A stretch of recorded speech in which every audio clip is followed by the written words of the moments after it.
Bienvenidas y bienvenidos y bienvenidas a Investigaciones Sexy sobre Arte y Ciencia. Hoy tenemos el episodio número 4. Estoy muy emocionada. Ya está Jimena por aquí. Solamente antes les digo el nombre de nuestro sexísimo episodio, La Antártida de Jimena.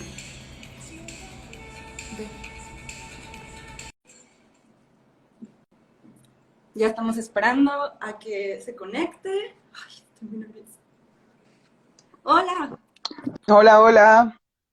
Ay, Jimena, ¿cómo estás? Muchas gracias por aceptar esta invitación. No, a ti. Nadie de mis amigas me va a dejar mentir que es un sueño para nosotros escucharte. Y para comenzar el programa, se me perdieron mis audífonos, vaya. Pero ahorita los busco. Vale. Bueno, después de este agradecimiento que no me sale, porque me da demasiada emoción verte y escucharte, quisiera pedirte que tú te doy la bienvenida al programa y te pido que te presentes desde el lugar que tú te quieras presentar, con las palabras que sean las que nazcan en este momento sobre ti mismo. Ya. Vale, bueno, antes, a mí me gustaría agradecerte muchísimo por la invitación. A mí también me emociona muchísimo participar en este tipo de espacios donde se encuentren el arte y la ciencia. Creo que es fundamental y es algo que tenemos que hacer de forma, yo creo que un poco más rigurosa, vamos, por todo el contexto que estamos viviendo, ¿no? Bueno, para presentarme rápidamente, ya saben mi nombre. Yo soy bióloga, estudié una licenciatura en biología, pero la verdad es que, por azares de, no del destino, sino más bien por decisión propia, fue que me alejé un poquito de la biología y me enamoré de las geociencias y particularmente de los glaciares y de Antártica, ¿no? Entonces, yo estudié una maestría en ciencias antárticas con una especialidad en glaciología. Y bueno, a eso me dedico, a estudiar el continente blanco, los glaciares, el hielo, y aunado a esto, mi investigación está sobre todo basada en la interacción de la luz con la materia, en este caso, el hielo y el agua particularmente. Super hot. Y hablando de cosas que nos dan calor, ¿por dónde te gustaría que comenzáramos este diálogo sobre tu trabajo, Jimena? Aquí, los intereses del programa tienen que ver justamente con las interacciones entre arte y ciencia, pero también cómo esas interacciones las podemos construir desde el goce y el placer. Y creo que tu caso es justamente un caso en donde la investigación no está, en la investigación no está excluido el componente emocional y el componente también del goce. Te he escuchado en otras entrevistas hablar muchísimo, por ejemplo, del asunto de poner el cuerpo en el territorio. Sí. Mira, la verdad es que yo siempre que pienso en algún proyecto, desde que estuve en la licenciatura, siempre me fue muy difícil separar, como habitualmente se nos enseña, en este sistema, en esta metodología científica, de separar esta cuestión de los sentidos, los sentimientos, y ser mucho más rigurosas, ¿no? Mucho más objetivas. Que yo creo que eso es imposible totalmente, porque pues nosotros, las y los humanos, estamos hechos mucho más de ciencia dura, de datos, cuadrados, estamos hechos y hechos de sentimientos también en gran medida. Entonces, yo siempre he asociado mis proyectos con el arte.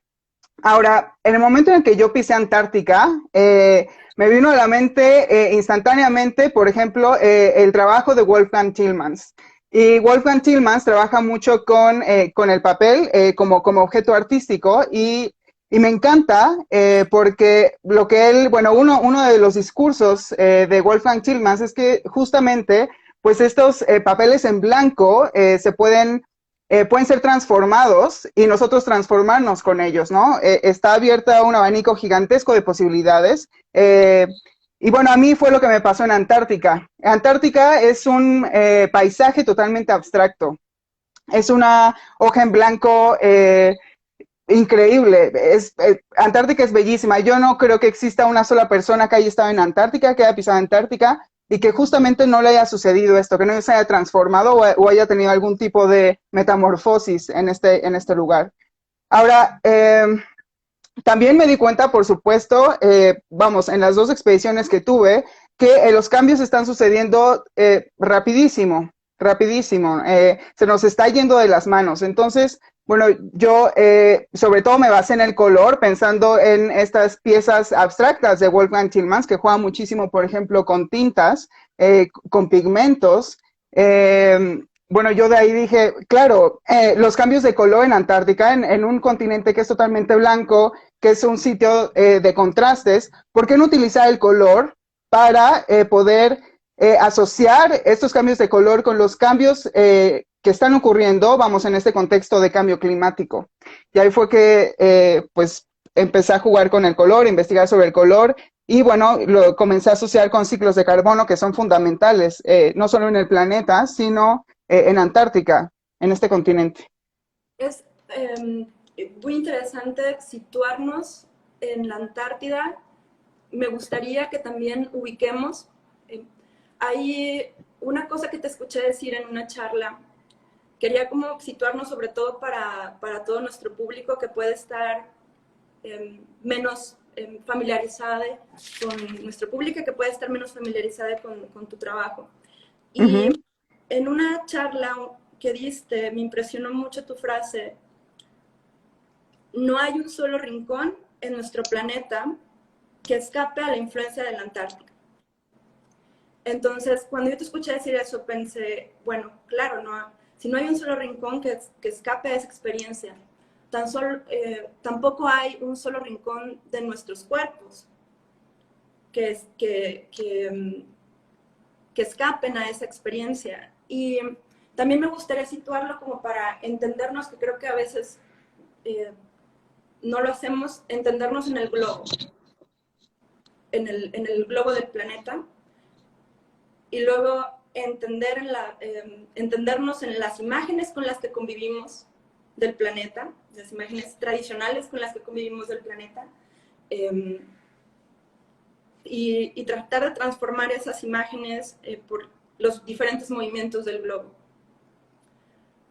En ese movimiento de la imagen hacia la Antártida, que ahí es donde está tu trabajo, pero no solo ahí, ¿no? La cosa es que está ahí, pero no solo ahí, está en un movimiento atmosférico, está en una convivencia de las biosferas, y está en una experiencia cíclica de la naturaleza.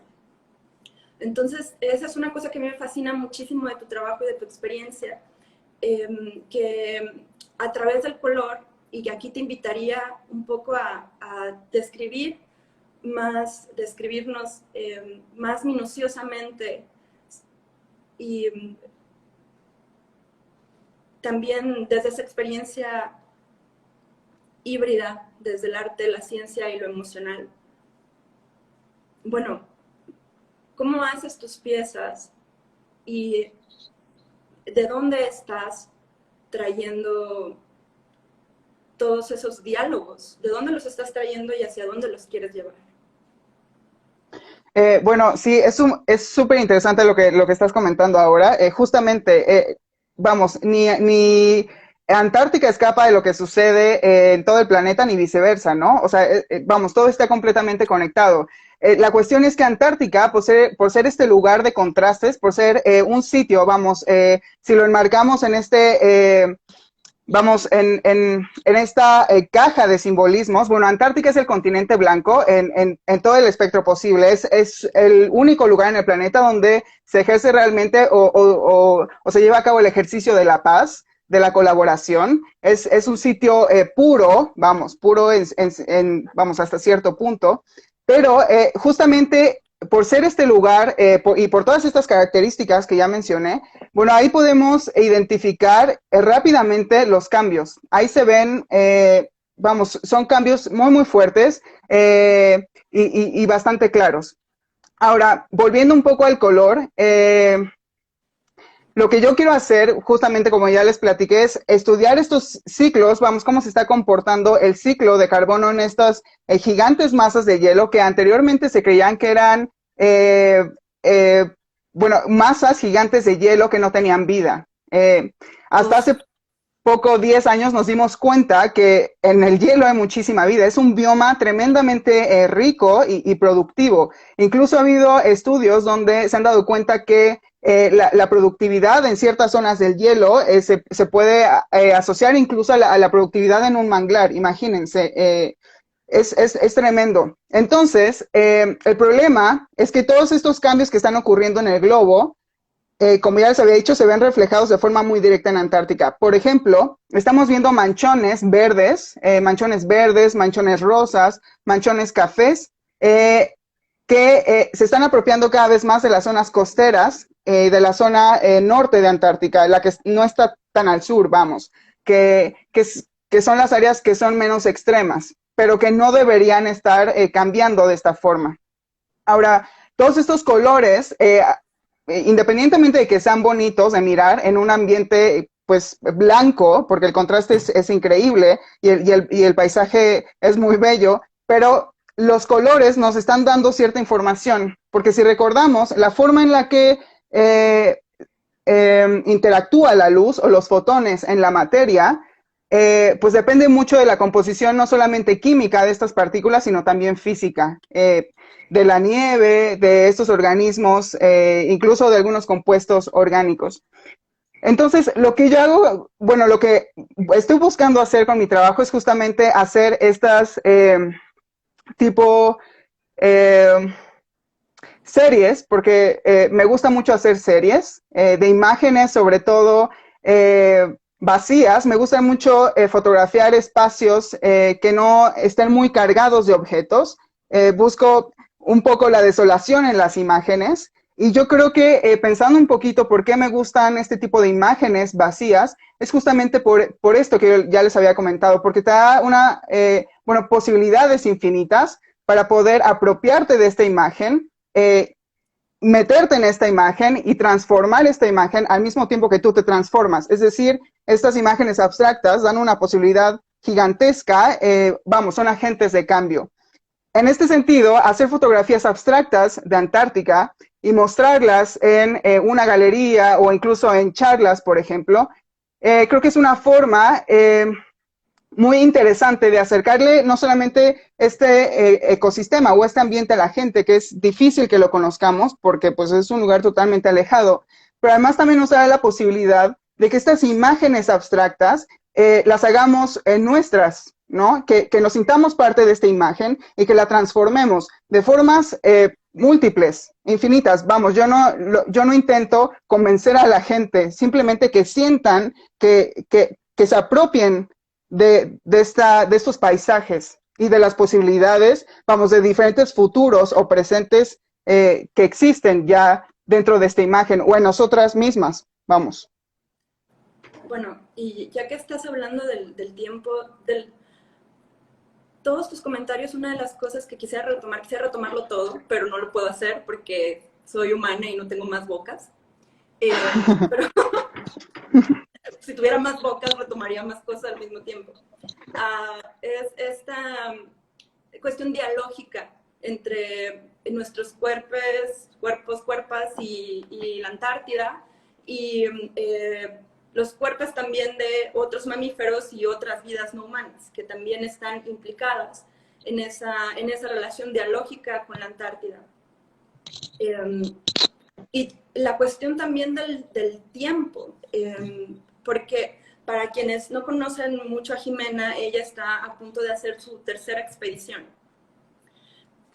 Y porque es bueno, nuestros diálogos con el presente y el futuro, pero creo que también, o me gustaría que también nos comentaras tu experiencia sobre el pasado, que también la podemos experimentar en los glaciares, que también tenemos ese registro en el glaciar y que también simbólica y culturalmente, pues la Antártida ha sido desde tiempos ancestrales una gran pregunta, una búsqueda por si es o no el límite del mundo. Y creo que en esa frase hay una poética, hay una política muy interesante también, sobre todo ahora que sabemos esta relación dialógica de los biomas.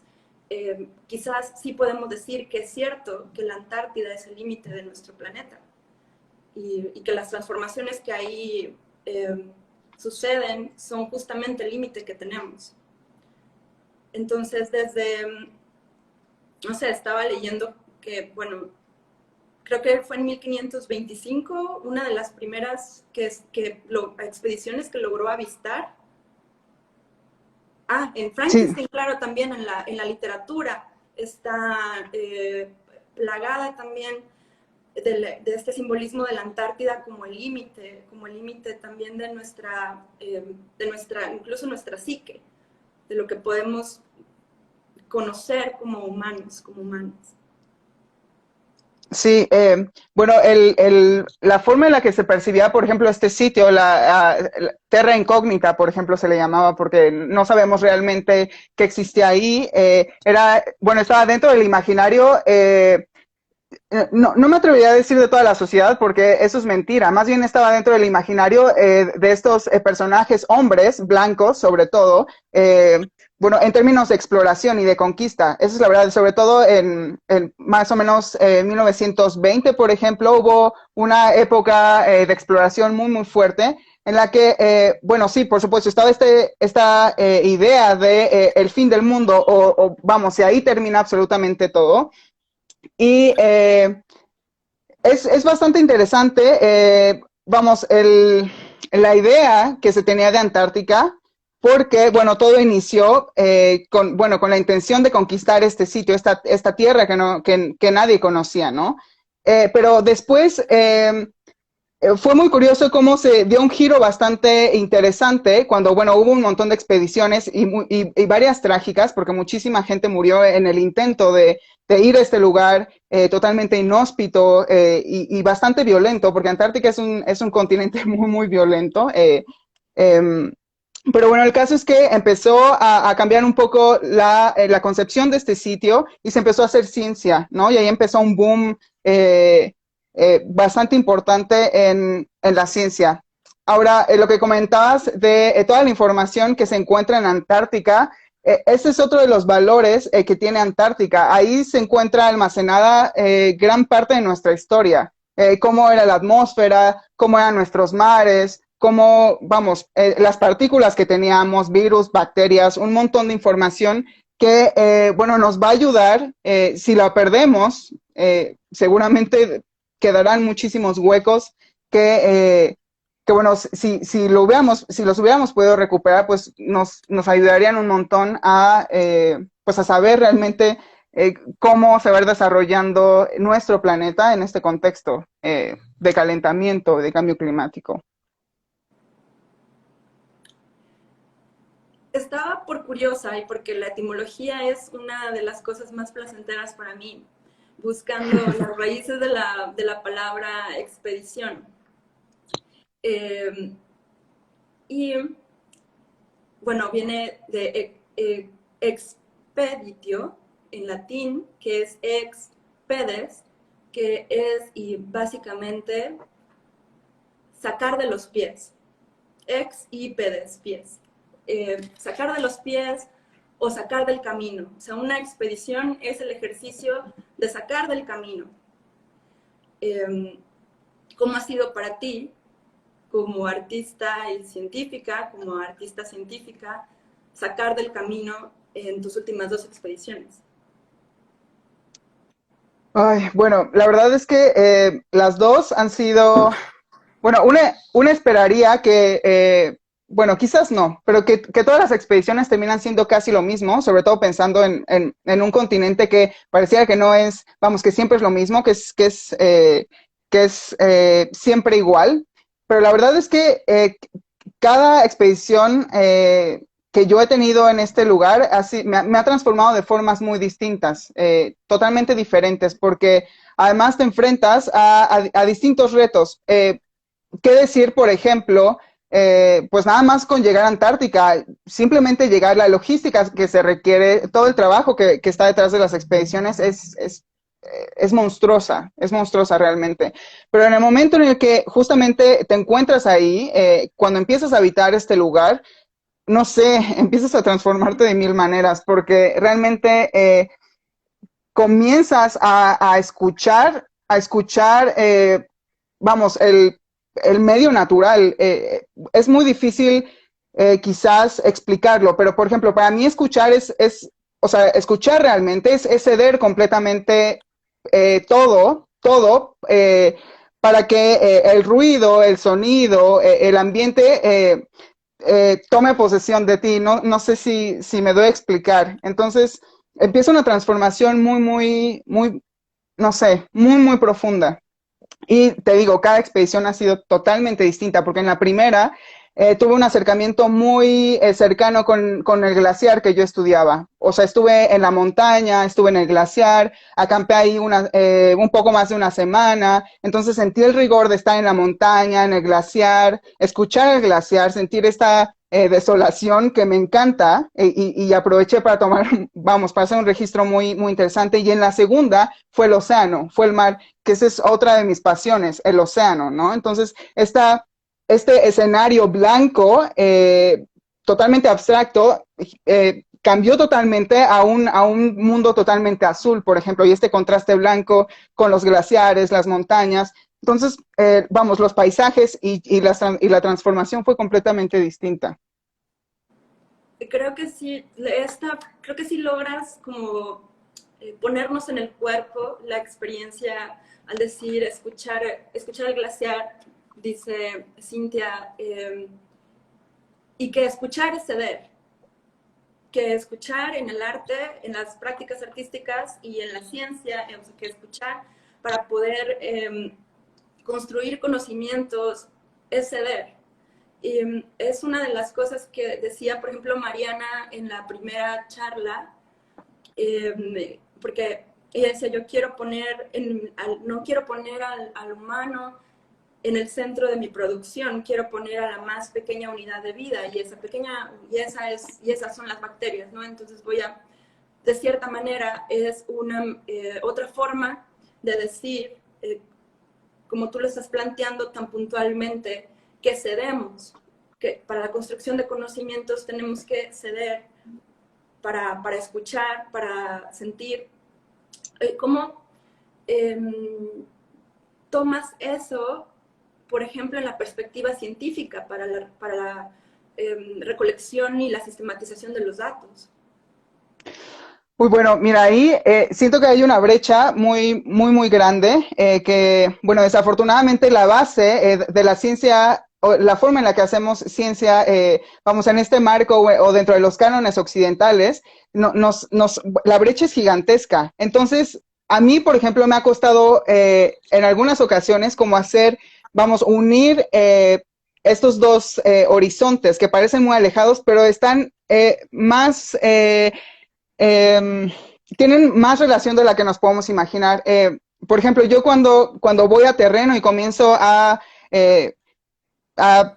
tomar todos estos datos, todas estas muestras, te digo, es muy difícil para mí disociar esta concentración totalmente puesta en los datos duros que voy a obtener de lo que estoy haciendo, pero también cómo me estoy relacionando yo o lo que siento en el momento de estar extrayendo todas estas muestras, ¿no? Y en la mayoría de las ocasiones me detengo un poco, hago un registro y entonces continúo. Pero también me pregunto, siempre que estoy en estos sitios o estoy habitando estos sitios, me pregunto qué está sucediendo realmente en ese momento, en ese espacio que yo estoy no sé si violentando, pero vamos, estoy creando un cierto efecto de resonancia en este sitio que, bueno, antes no estaba yo, ¿no? Entonces, ¿de qué manera se está transformando este lugar que estoy habitando en este momento y hasta qué punto va a resonar en, pues, diferentes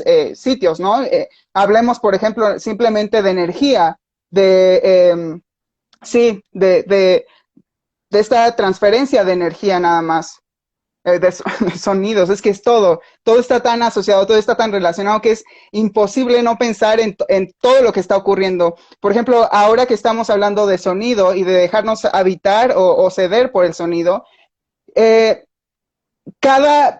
cualquier partícula, cualquier átomo que esté por encima de los 0 grados centígrados, eh, zumba, todos estos átomos, todas las partículas, cuando superas los 0 grados centígrados, todo el tiempo siempre hay ruido, porque ahí siempre este zumbido en los átomos. Entonces, conforme tú habitas un lugar, pues estás compartiendo calor y entonces estás generando más ruido, más zumbidos, más, no sé, no sé, súper, bueno, me emociono mucho.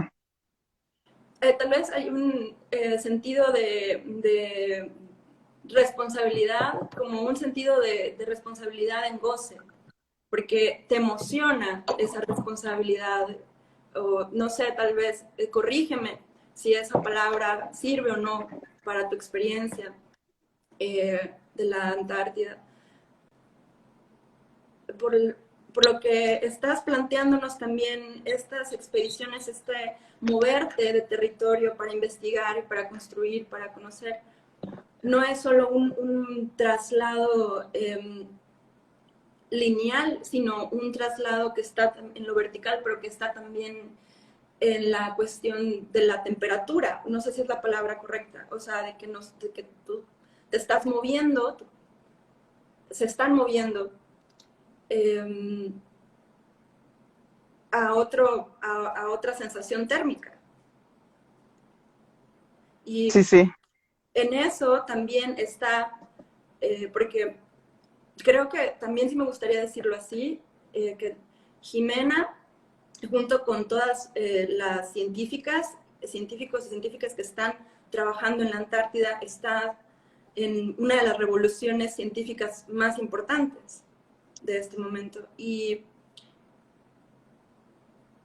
mientras estás ahí, en toda esta experiencia gozosa y creativa y como por lo que te escucho, lo describiría como una especie de goce eh, con un montón de conciencia y responsabilidad sobre lo que es el habitar y el planeta. Al mismo tiempo está en riesgo tu vida. Sí, Y de hecho estuvo en riesgo tu vida mucho tiempo antes de llegar ahí. sí, sí, por supuesto. Eso eh, tras cómo se relaciona con ese conocimiento y con esa producción en tu experiencia. Bueno, sabes, la verdad, a veces me cuesta un poco pensar bueno, no, mentira, sí pienso mucho en los riesgos, sobre todo cuando estoy ahí o cuando voy a llegar. Y por supuesto que existe cierto temor, ¿no? Eso es normal. Siempre que, bueno, las personas que salen a terreno, tú has salido a terreno, puede pasar cualquier cosa, ¿no? No sé, cualquier accidente. Pero quizás en Antártica es un poco distinto porque eh, pensando en esta terra incógnita, por ejemplo, no sé, ahora que me haces analizar un poco este sentimiento de, o de pensar que yo puedo perder la vida antes de llegar siquiera a este lugar, es un poquito la sensación de, claro, cuando mueres, pues dejas de existir, pero morir en un lugar que es la terra incógnita quizás es no sé cómo explicarlo. Quizás la experiencia es un poco distinta porque estás muriendo en un lugar que en el imaginario o en gran parte del imaginario de las personas o de la sociedad no existe. Entonces, si tú dejas de existir en un sitio que no existe en el imaginario de muchas personas, entonces, ¿en qué? O sea, Tal vez no mueres. ¿desapareces? Ajá, exacto. Claro. Tal vez Sí, simplemente no no sé. mueres y reapareces en tu casa. Pasas a otra dimensión, no sé, es no sé, portal a algo más. No sé, eso, eso me hiciste pensar justo ahora. Um, y bueno, si es algo... ¿Qué onda con eso? De que no está la Antártida en nuestro imaginario a menos que seamos un científico que está poniendo su vida en eso. ¿Cuáles son Eh, tus teorías al respecto de esa situación?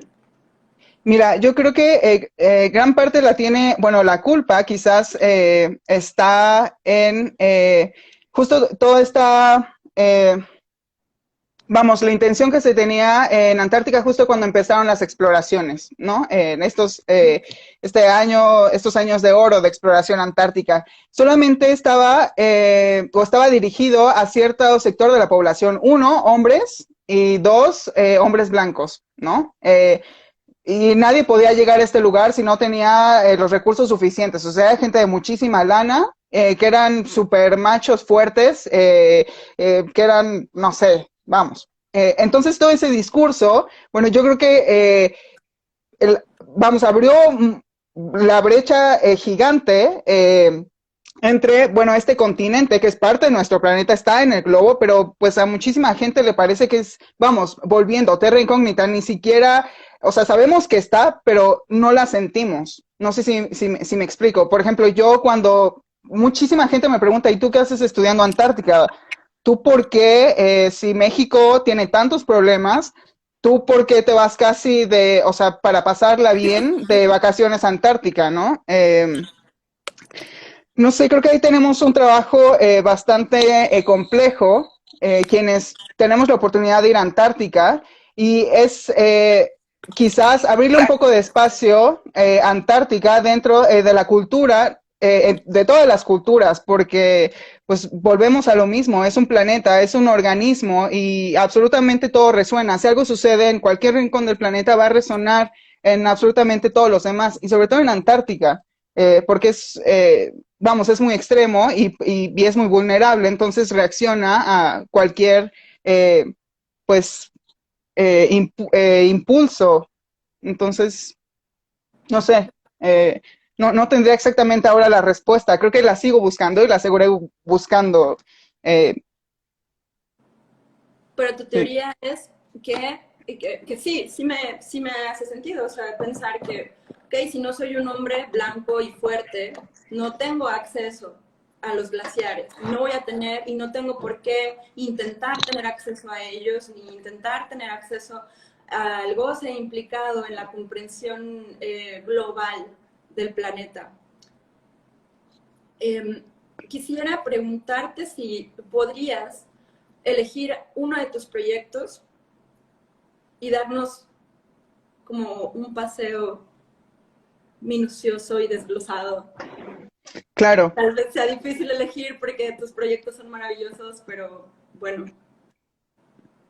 Bueno, mira, el que estoy trabajando, bueno, el que empecé a desarrollar en mi tesis de maestría, que es pues la concentración de carbono de compuestos orgánicos en el hielo y de qué forma terminan, bueno, no de qué forma terminan, porque ya sabemos que se están derritiendo los glaciares, que se está derritiendo el hielo, y por tanto, pues toda esta agua dulce termina en el océano, ¿no? Que es una de las razones principales del incremento del nivel del mar. Pero, paréntesis, también la expansión térmica está ocasionando que suba el nivel. Es decir, las partículas cuando se calientan, pues se inflan. Entonces, gran porcentaje, sí, gran porcentaje del incremento del nivel del mar también se debe a eso, al incremento de la temperatura del océano en promedio. Pero bueno, volviendo al proyecto, es lo que yo hice en mi maestría fue como el framework de esta transición del carbono orgánico del hielo, de la criosfera, hacia el sistema marino. Y de qué forma se transforman todos estos compuestos orgánicos a lo largo del camino y cuáles son los impactos en el océano, en términos de productividad primaria. Eh, Ahora en el doctorado me di cuenta de, pues, de muchos elementos que tengo que agregar al proyecto, ¿no? Uno de ellos es ver de qué forma, en el plano vertical, de qué forma la concentración de estos compuestos orgánicos ha variado a lo largo del tiempo. Es decir, hace 5 años, hace 10 años, si en estas fracciones de hielo había más o menos carbono orgánico o qué tipo de carbono orgánico existía, porque hay unos que son más, vamos, que es más difícil procesarlos y hay otros que es muy fácil procesarlos, que son los lábiles, por ejemplo. Y que sean lábiles tienen implicaciones importantes porque aceleran el metabolismo de los organismos en general, provocan mayor tasa de respiración, CO2, etcétera, etcétera. Entonces, eso es lo que voy a hacer en mi doctorado. Voy a hacer un análisis vertical de la concentración de carbono orgánico, cómo se transforman estos compuestos orgánicos desde el hielo al sistema marino, y en el sistema marino también cómo se transforman y cuáles son los efectos en las tasas de respiración en el sistema marino. Ahora, ¿por qué es importante estudiar las tasas de respiración en el sistema marino? Porque si tenemos más respiración que captación de CO2, entonces estamos expulsando muchísimo CO2 más a la atmósfera y no es lo que queremos todo lo contrario. No es lo que queremos. Sí, exacto. Definitivamente no, por favor. Tómate un respiro.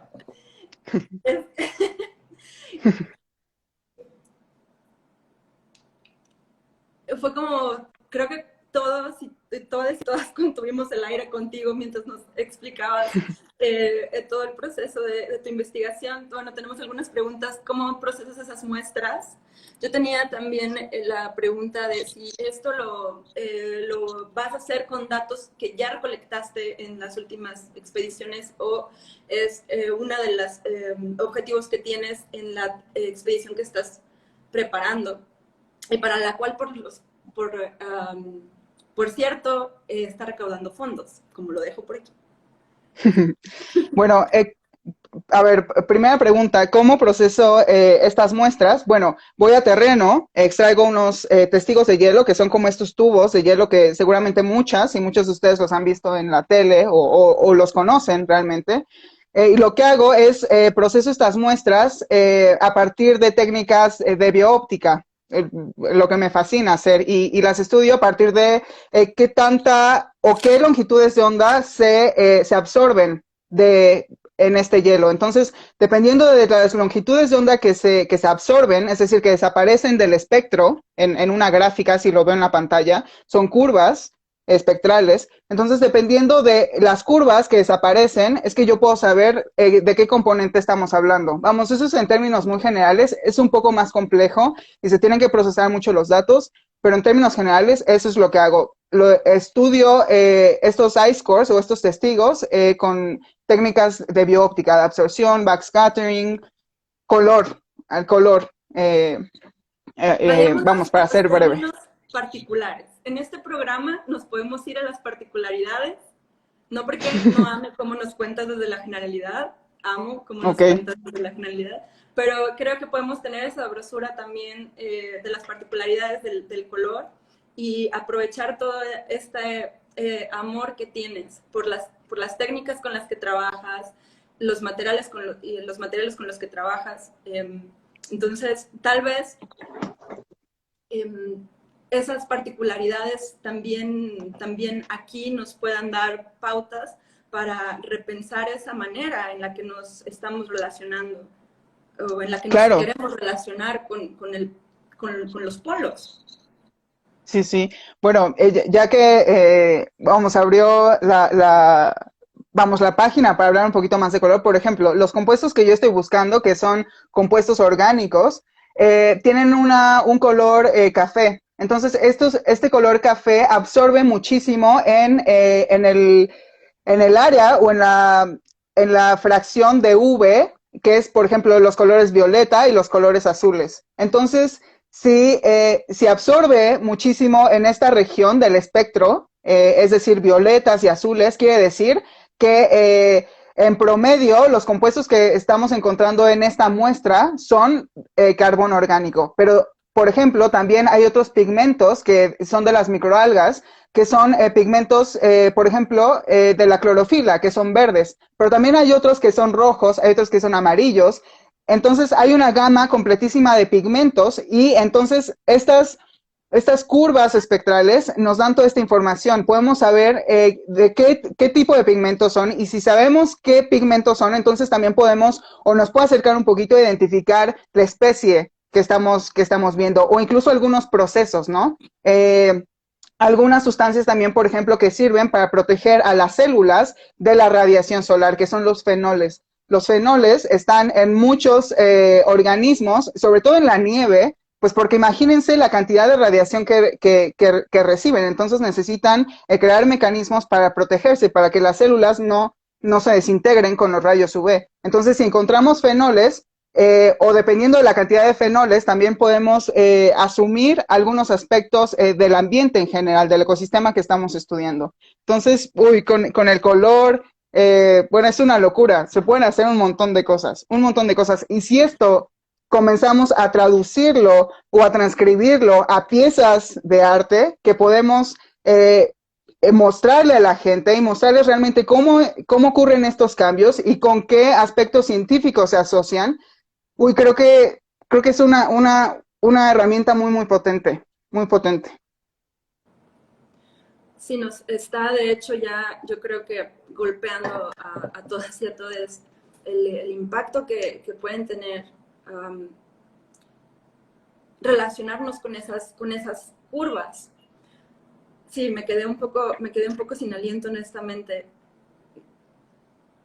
Y una de las preguntas que me estaba viniendo a la mente mientras escuchaba y pensando también en reflexionar sobre el proceso científico, el método científico, los métodos de diálogo entre las prácticas artísticas y la ciencia, quisiera traer a la mesa también el tema de cuándo comienza un proyecto de investigación.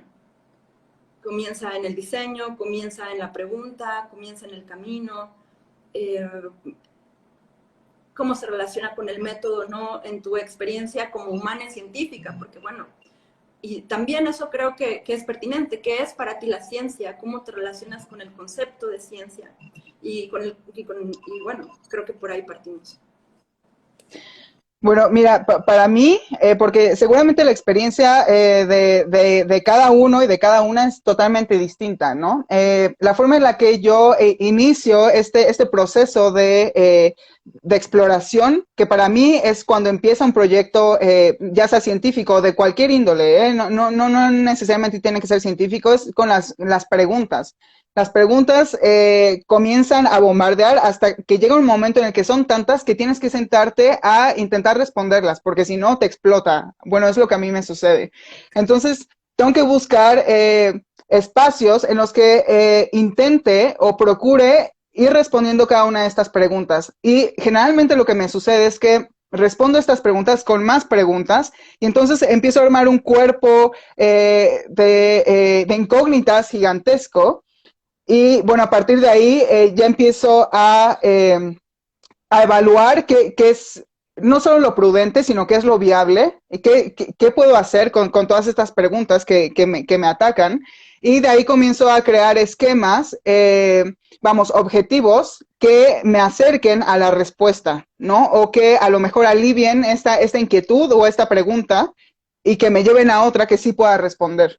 Entonces, así es como yo inicio los proyectos, la verdad, y paso muchísimo tiempo leyendo y paso muchísimo tiempo, eh, no solamente artículos científicos, por ejemplo, también son muy divertidos, sobre todo la parte de la metodología, que yo creo que antes la parte de la metodología era realmente eran los capítulos de exploración o las aventuras de quienes iban a estos espacios súper inhóspitos.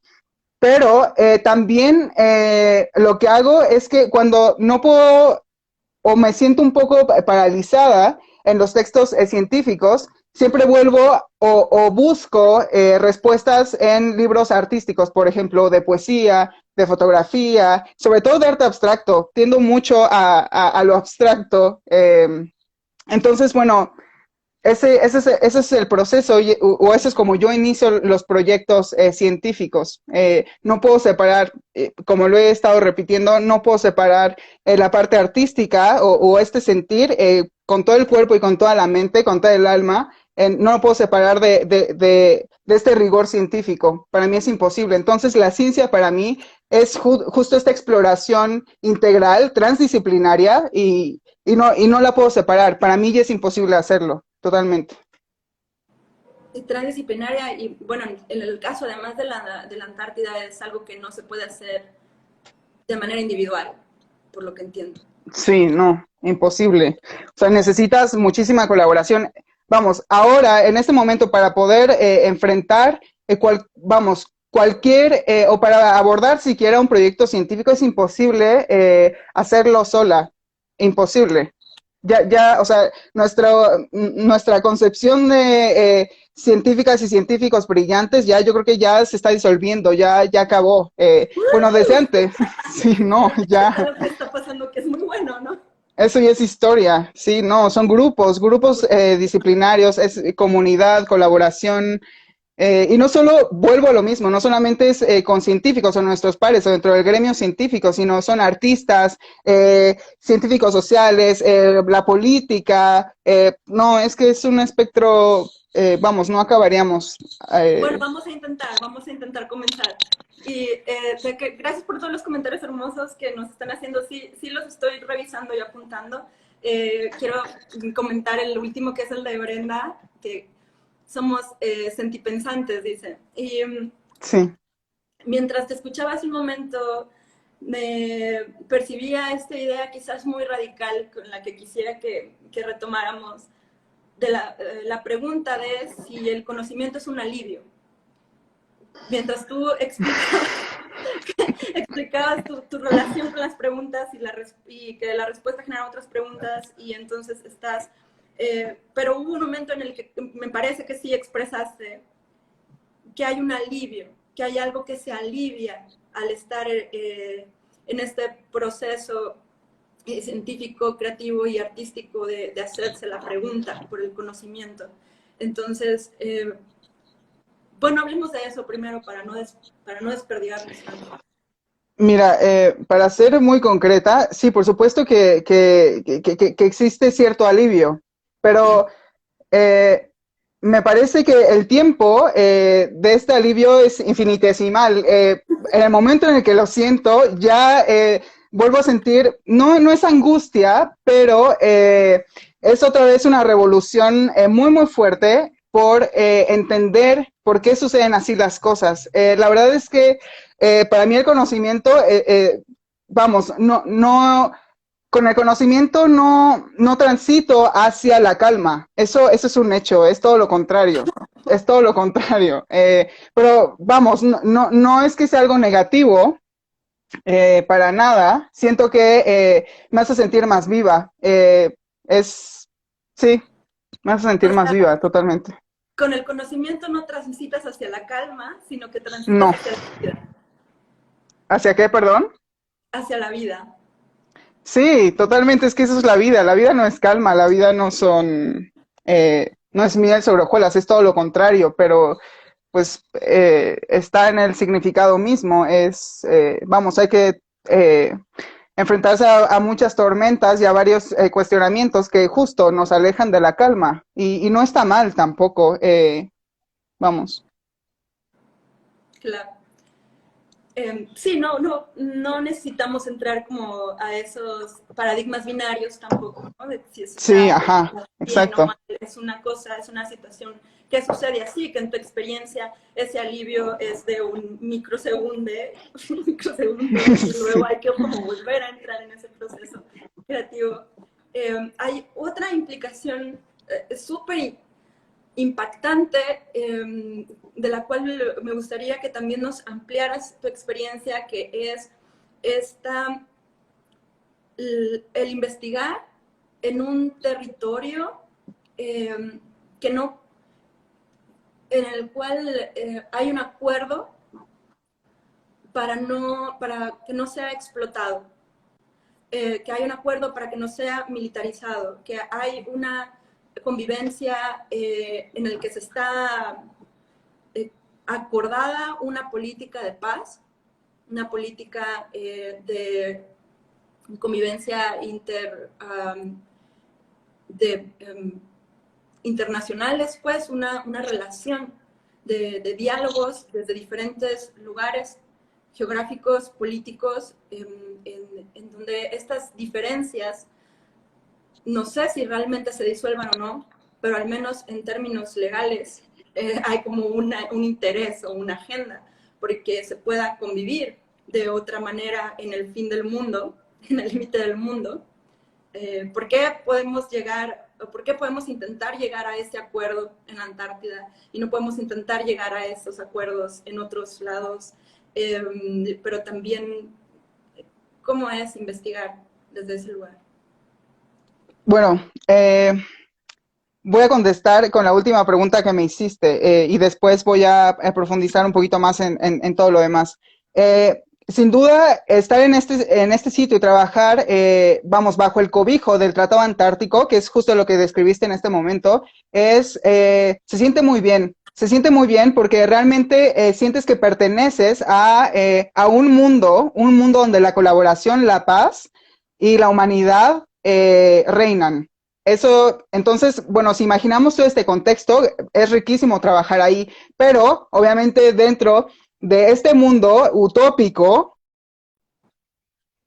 ciertos, ciertos eventos que escapan un poquito a esto. ¿Y a qué me refiero con esto? Por ejemplo, es en las bases y cuando tienes que enfrentarte, yo, por ejemplo, como mujer, llegar a una base científica donde hay puros donde hay puros hombres de la Armada, bueno, ahí este mundo utópico y donde la paz y el respeto y tal, bueno, empieza a quebrarse un poco, ¿no?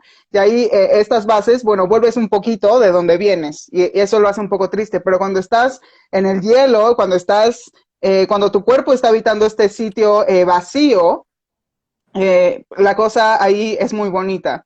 Ahora, volviendo a este tratado antártico, y ahora que mencionabas que, bueno, ¿cuánto tiempo va a durar esto, este acuerdo de paz, este acuerdo de armonía y de hacer ciencia en este lugar?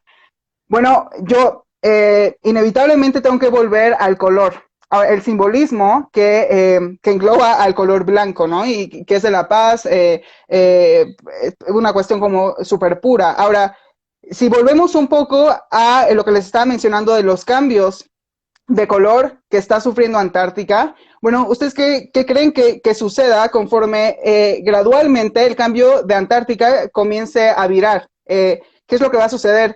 Obviamente nuestra relación y este tratado antártico, nuestra relación con Antártica, con este continente blanco, ¿qué es lo que va a suceder? Bueno, obviamente se va a ir oscureciendo cada vez más. Por tanto, estos tratados o estos acuerdos de paz y de colaboración, obviamente también se van a ir enturbiando. Ahora, ¿cuándo va a suceder esto?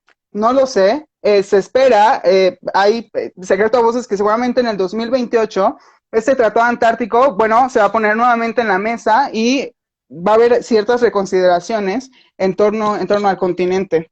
Entonces, ¿Quiénes, eh, quiénes o quién o cuál o, son o somos la autoridad, entre comillas, o la voz para poner eso sobre la mesa? mira, ahora no recuerdo exactamente el número de los países que son, que toman las decisiones. Me parece, si no mal recuerdo, son países consultivos, que son quienes se sientan a la mesa y deciden. Ahora, estas decisiones tienen que ser unánimes. Si no están de acuerdo, si no hay un país que esté de acuerdo, va para atrás cualquier propuesta. Ahora, me parece que cada vez se suman más. México no está para nada involucrado en cuestiones antárticas y creo que es urgente que comencemos a alzar la mano, a unirnos a esta carrera. Bueno, ya nos abandonó hace varios años. Tenemos que sumarnos. ¿Y por qué sumarnos? No para en algún momento dado comenzar a levantar la mano para ser parte de la extracción de los recursos, que eventualmente va a suceder en Antártica, sino para todo lo contrario, para alzar la mano, para seguir protegiendo este lugar que es fundamental para el equilibrio en nuestro planeta. Entonces, está en la cuerda floja, la verdad, este tratado antártico. Es como estar en la cuerda, como pensar también que nuestras cuerpos están en esa cuerda floja, ¿no? Pensando también en cómo se manejan Sí, las geopolíticas y las geopolíticas, es decir, que si él es la protección de un espacio, de la explotación de un espacio del que depende toda la vida, no solo la vida humana, las relaciones de sí, la vida humana en el planeta, o al menos como las conocemos, porque eso también es claro. una cosa de aceptar, ¿no? Que bueno, quizás para algunas formas más que otras de vida sufrirán algunas sufrirán extinción, otras no, otras se desarrollarán, pero al menos para la vida como la conocemos es un riesgo, Sí, incluyéndonos a nosotros. sí. Y tenemos que ir, bueno, no tenemos que, pero mm, quisiera ir fluyendo a las conclusiones de este episodio de Investigaciones Sexys y pues la verdad es que para eso me encantaría darte la palabra. Para concluir, Para irnos hacia las conclusiones. No tenemos ok. que concluir, este diálogo puede seguir, lo vamos a seguir, pero bueno, hemos tocado como algunos temas. También quienes están, tenemos otra pregunta, ¿todavía podemos hablar de equilibrio en nuestro planeta? Dice Beto. Ay, bueno, eso es una muy buena pregunta. Bueno, mira, hablar eh, de forma estricta sobre el equilibrio es un poco complicado, porque si pensamos en los sistemas, realmente los sistemas no están en equilibrio. Realmente un sistema en equilibrio es aquel que está, vamos, supongamos que esa es la línea del equilibrio, y un sistema en equilibrio es aquel que está ligeramente alejado de ese estado totalmente en equilibrio, ¿ok? Ligeramente en equilibrio. Ahora, gracias a este desequilibrio y estos, vamos, mecanismos de disipación de energía y de materia, es decir, el intercambio constante de energía y de materia con los sistemas vecinos o aledaños, es que se mantiene este estado relativo de equilibrio. Ahora, cuando existe alguna fuerza que es o que está muy por encima de esta fuerza que obliga a que caiga un poquito este estado de equilibrio, cuando esta fuerza es muy fuerte y se desplaza totalmente de este sitio, bueno, entonces ya estamos hablando de un sistema totalmente caótico, en caos. Ahora, si pensamos si volvemos a este contexto de cambio climático y toda la energía que ya está volando en la atmósfera y el incremento de temperatura, bueno, nuestro planeta ya está en un estado de desequilibrio muy fuerte. Sobre todo, que es vamos, el área que yo estudio más es Antártica, las plataformas, los casquetes polares, específicamente en Antártica. Se cree, por ejemplo, que en el 2015 ya cruzamos, o las ice sheets de Antártica ya alcanzaron este punto crítico en el que ya no hay vuelta atrás, ya absorbieron tanto calor que ya no hay vuelta atrás. Entonces, respondiendo a tu pregunta, específicamente Antártica, ya creo que ese umbral ya lo pasamos. Sí, me parece que sí. Que no podemos hablar de equilibrio o no en términos así como tradicionales de lo que pensamos aquí. Bueno, sí, en términos generales, bueno, quizás sí podríamos hablar de equilibrio si pensamos en que los sistemas son dinámicos y están en un constante intercambio de materia y de energía. Pero estrictamente hablando de sistemas en equilibrio, no sé. Pero bueno, eso ya es un tema que Es escapa a un tema esta... para otro programa, porque también Sí, me viene en la mente esta pregunta, bueno, sí, eh, desde el concepto, si podemos como filosofar de lo que es el equilibrio y preguntarnos si todos estos acontecimientos de crisis ambientales son una forma en la que este dinamismo compensa esos desequilibrios o no.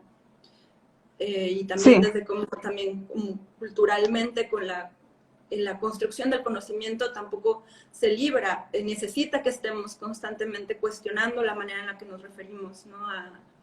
a, las, a los acontecimientos naturales que estamos tratando de abordar, de sacar de los pies, como dice la sí. etimología en nuestro camino. Pues no me queda más que agradecerte, Jimena, por este tiempo y este espacio. Bueno, también que escucharte también me hace pensar que estamos más cerca de la Antártida de lo que pensamos, Sí, sí, en realidad. Tenemos sí. otra...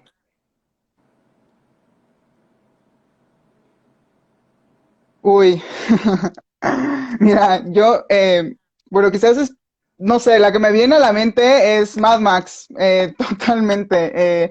de verdad. Sí, Mad Max es, sí, por supuesto. Si O sea, quieres hay leer la más pregunta para que seguramente, se quede pero... grabada en el, porque luego Ok, ahí va. La pregunta es, ¿cuál película de sci-fi se parece más a la realidad de un futuro posible según Jimena? Ay, y bueno, les estaba contando que la primera que me viene a la mente es Mad Max. No sé, no hay que irnos muy lejos. Ya tenemos problemas de agua muy severos, muy, muy severos. Y se viene cañón. Muy, muy difícil. Muy, muy difícil. Sí. y acabamos No, el no, no, programa no. llorando. Sí. Ay, sí. Pero Eh, bueno. no estamos caminando hacia la calma. No, la verdad es que vamos en sentido opuesto al que deberíamos ir. Vamos muy tarde y no estamos haciendo bien las cosas. Algo estamos haciendo muy mal, muy, muy mal, porque a pesar de que tenemos una tecnología impresionante, tenemos mentes brillantes, algo estamos haciendo mal, porque ni siquiera incluso con esta pandemia las emisiones de gases de efecto invernadero disminuyeron. O sea, algo estamos haciendo terriblemente mal y urge identificar que es, a mí, la verdad, mis sospechas son que el problema está en cómo nos asociamos con la vida. Esa es mi conclusión. El problema está en cómo nos asociamos con la vida. Sí, es una Ahí pregunta para es, seguir eh, tratando de digerir, ¿no? Que es difícil también digerir esta realidad en la que estamos.